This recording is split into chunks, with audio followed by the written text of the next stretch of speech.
Hi guys, how are you? Today, what we're gonna do a corn and ham chowder. You know, the weather's starting to get cool, and what's nice is you can get that stuff that you can eat that, oh, it gets you all warm inside and snuggled up with a nice bowl, and your hands are warm and some toasty bread. So what I have in the pan to start, have a little butter, and I'm going in with the Trinity, onion, celery, and green pepper. Now, I have in the fridge, I have a little red bell pepper, yellow bell pepper. That's what I'm using.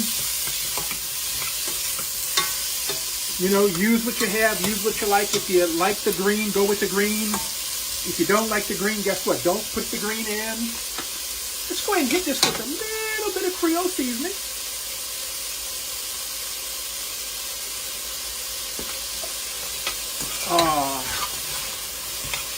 There is just something about soups on a winter day that, I don't know, it like I said, it just kind of warms the soul. And I am very fortunate, gang, because I live with a master soup maker. Monica makes the absolutely best soups that, you know, I'll make this and she'll go, yeah, you're close, but not quite there. But we're going to try. We're going to try to get there, okay? So now that I've got this sauteed down just a bit, you know, we don't need this to really brown off. We want the flavors to release. We want the moisture to release, but not so much brown off, okay? So then after I get a little bit of moisture, we're going to go ahead and put a little garlic in. Now this is a little fresh minced garlic. Depending on how much you want, how much you like, depending on how much garlic you throw on in there. Oh, I tell you what, this gives such a great flavor. Now, because I only started with about 2 tablespoons of butter, I'm just going to give a little squirt of olive oil. I mean, not even a tablespoon of olive oil, just because my pan was a little dry. I guess I could have, maybe I didn't have enough butter, didn't put enough butter in to start. But look how that's coming. That's coming. Oh, and the smells from this are so wonderful. Now, here's the next thing that's going to go in. What I have here, I have chopped ham, and I have some basically small gold potatoes that I chopped up, okay? Now, let me tell you about this ham. Whenever you have a holiday, I always like to take whatever's left over, portion it out, and get it in the freezer, okay? Because you can always use it for later, like carcasses and bones and things like that. But get them in the freezer right away. So what this is some ham that I had portioned out. So let's go ahead and get in our ham and our potatoes in here.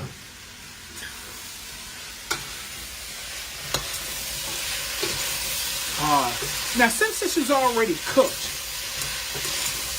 we don't have to cook the ham too long, but we do need our potatoes to cook. Now, I'm using a baby gold potato. I like the little gold potatoes. You can use a red potato. You can use a russet. Depending on your potato you use, depending how long it'll take to cook, okay? These little gold potatoes don't take too long to cook. And if you notice, I didn't go in with too much seasoning because of the fact that we're going to have flavor from that ham.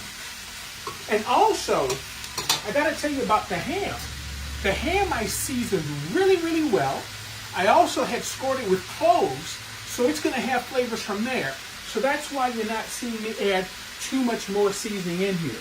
So let's start getting in some of our stock. I always like to put just a touch of stock in at first, just to deglaze the bottom of that pan. Basically meaning if you got any little goodies that were starting to stick, that gets them right up off the bottom. So here, let's go with the rest of our stock. I have 3 cups of chicken stock. Oh, yes. This is starting to smell so good. Now, the other thing I have here, and if you notice, if you all know me, you might have noticed it's like, hey, chef, You know, normally you always throw a little flour in there before you put your stock in to tighten it up to make a little bit of a roux. But you know, I wanted to do a little something different today in case you didn't feel like making a roux. Today I'm going to use cornstarch. So I have 2 cups of milk, but I've dissolved 2 tablespoons of cornstarch in my milk. That's going to be our binder. That way we don't have to worry about making a roux and having it thicken, because this cornstarch in our milk is going to just thicken this right on up.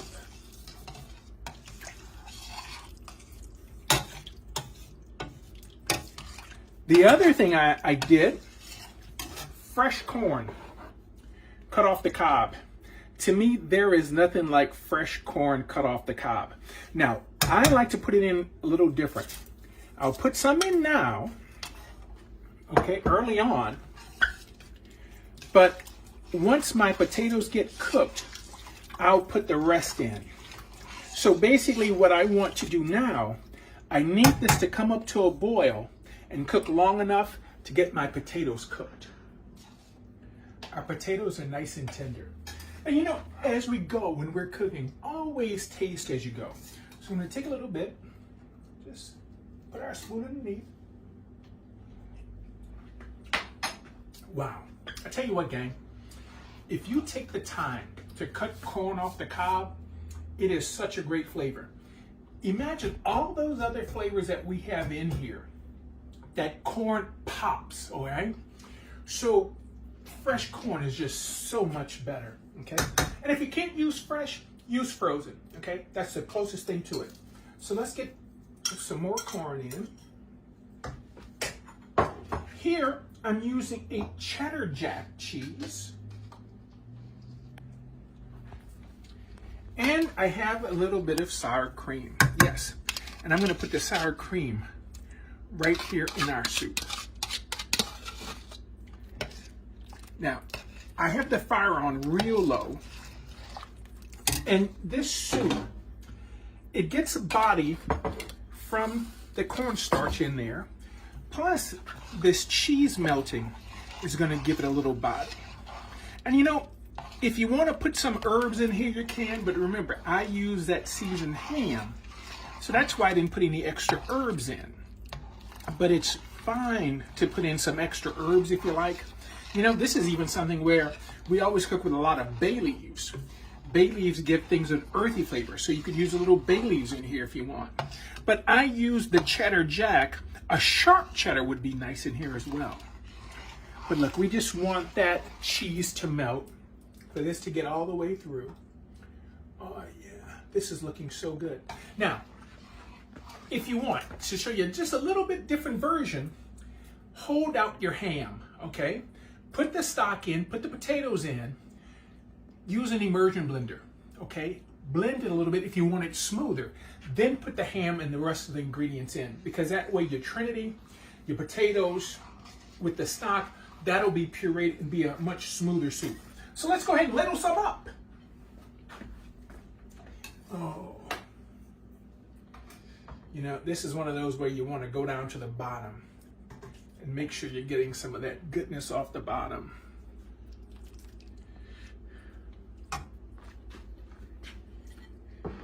Now, a little bit of green onion, a little bit of parsley.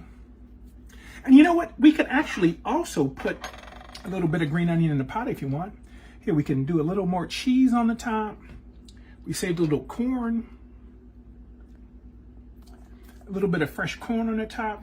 I tell you what, that looks so nice. And I have it in a bowl here, but I tell you what, I would put that in a mug and sit there when it gets cool as it can down here, and really enjoy this. So I hope you try this. It's a nice, easy recipe that I think you and the family are really gonna enjoy. So here's our corn and ham chowder for a nice winter day, all right? Gang, thank you so much for cooking with me today.